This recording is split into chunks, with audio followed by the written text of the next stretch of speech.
Let me move from my work table to my desk. Could you get me a cup of coffee? No, 2 sugars and 1 cream. Hello? Use me. But and if it were me, I would just take a slice, and it is me. Cut.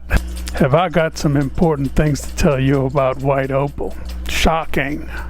Hello, big boy. Remember me? How nice is that? Back at my desk. Mr. Pulitzer? Yes? Call on line 13. It's a Mr. Beauty Pie. Nail polish is, well, it's above my pay grade. Today's video is about making an opal pendant quickly. Well, not really in an hour, but more like a day. I realized that I needed a present, and an opal pendant would be a good one, so I had to make it for the occasion the next day. I pulled together 4 different piles of opal. This particular one is from Coober Pedy. I actually bought these to make arrowheads with, at least probably a video of it, so I don't know about that. This was sent to me by a guy in Australia whose father was a miner, and he wants me to help him sell it. So I think that'll probably be a separate video. This is white opal from Coober Pedy. We have a lot to talk about white opal, and really this would make an extremely good video that you'll enjoy. This parcel is also from Coober Pedy. I like it because of the closely aligned color bars. The best thing to do in this situation when you have this is to cut perpendicular to the color bars, and so you can see all the bars in a single stone. And this is the stone that I opted to use for this particular pendant and for this video. I had a number of pendant settings, but I thought this was an interesting one, and I'd never made one in this shape before, so I decided to give it a shot. It's 14 karat white gold and has lots of little diamond chips in it. Pretty nice. Now I've got the opal. This side is 39 and the width is 12 or 13. This looks good, and if it were me, I would just take a slice, and it is me. I like the diagonal, so I would not try to necessarily orient the stone so that the color bars are parallel. I've drawn a line all the way around. I'm going to be sliding it on. So with this particular one,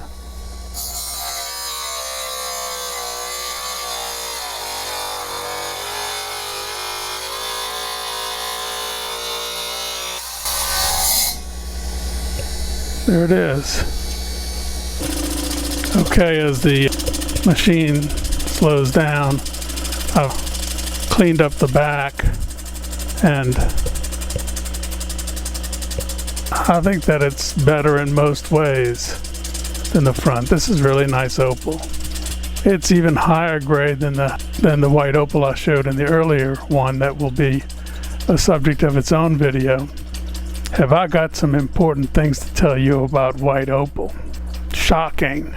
This looks good, so I think I'm going to draw the template on this side and proceed to cut. Actual weigh-in, and we're going to weigh it. We'll turn it on. Okay, it's in grams.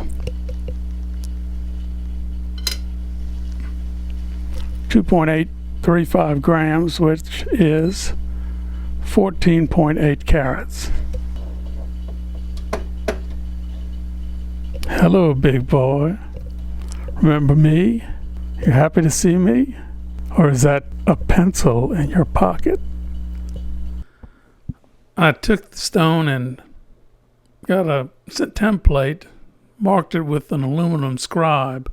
The aluminum scribe does pretty well most of the time, but I found that I had to go over it with marker. It's important to know that you can't cut too close to the main stone or you'll screw up. See how nice my hands, wait a minute. How nice is that? So here's the stone after cutting the edges off. got a handful of small ones. That large one there is 2.5 carats. So it will make a stone of its own.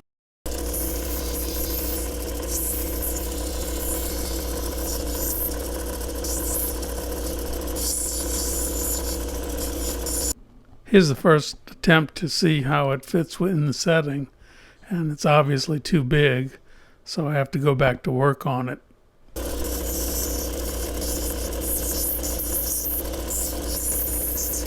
Taking a look at it, you can see that there's a little hump on this side, so it really needs a lot more work.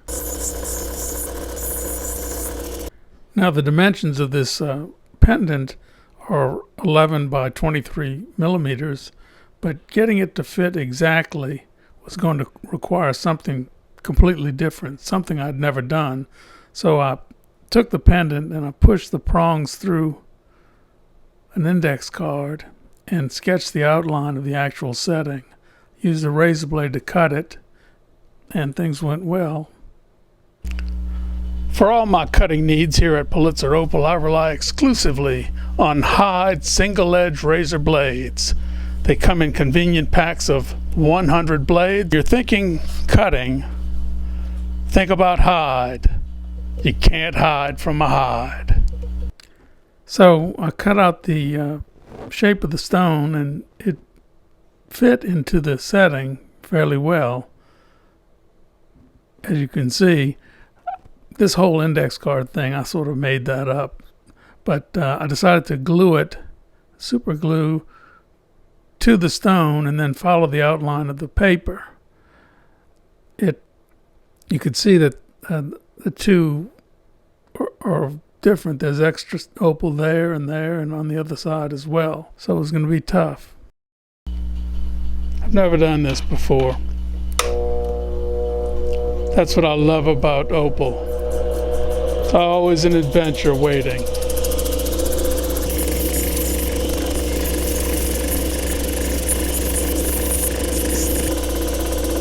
Looks pretty good. What I was worried about is if this thing wasn't sliding. So now I'll just cut this piece of paper off the top and take it from there.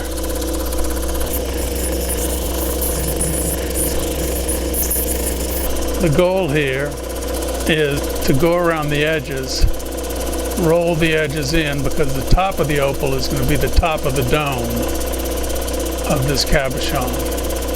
Then I'm going to have to make adjustments to the back so that it fits into the setting.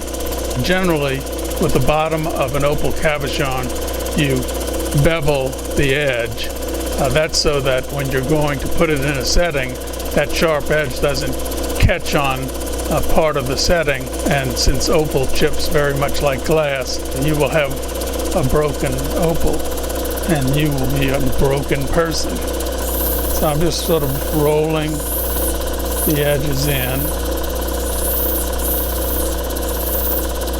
making the dome, sticking to the edges.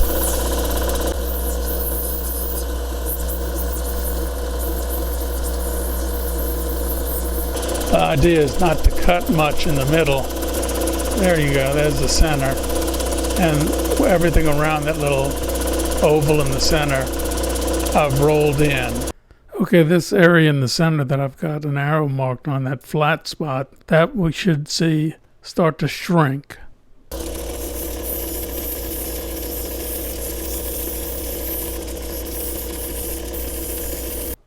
I've worked on it a little bit more and you can see that the oval is shrinking.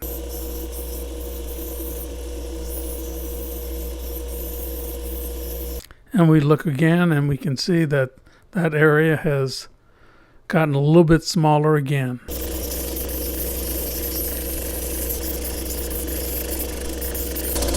It gets down about that deep and it's going to have to get narrower at the ends. So I'm going to have to work on that.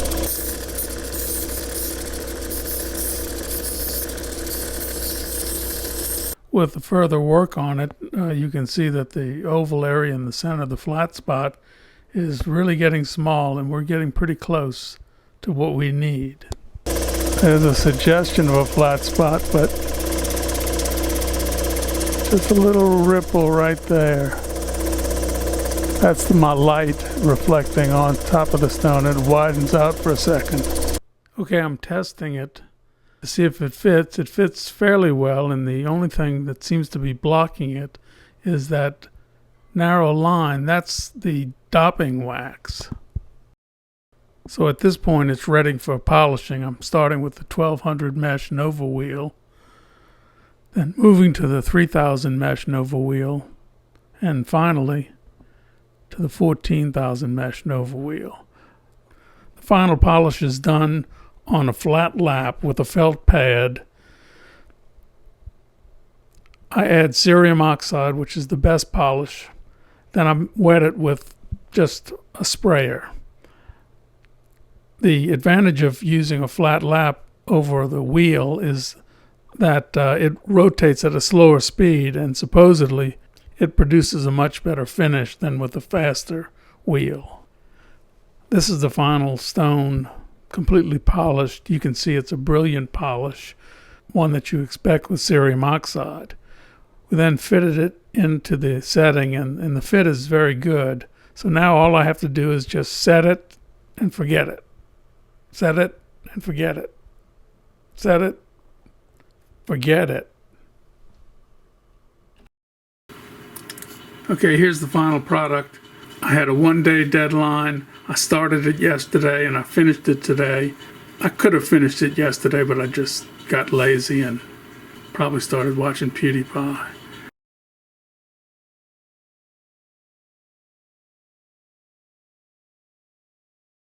Red rum.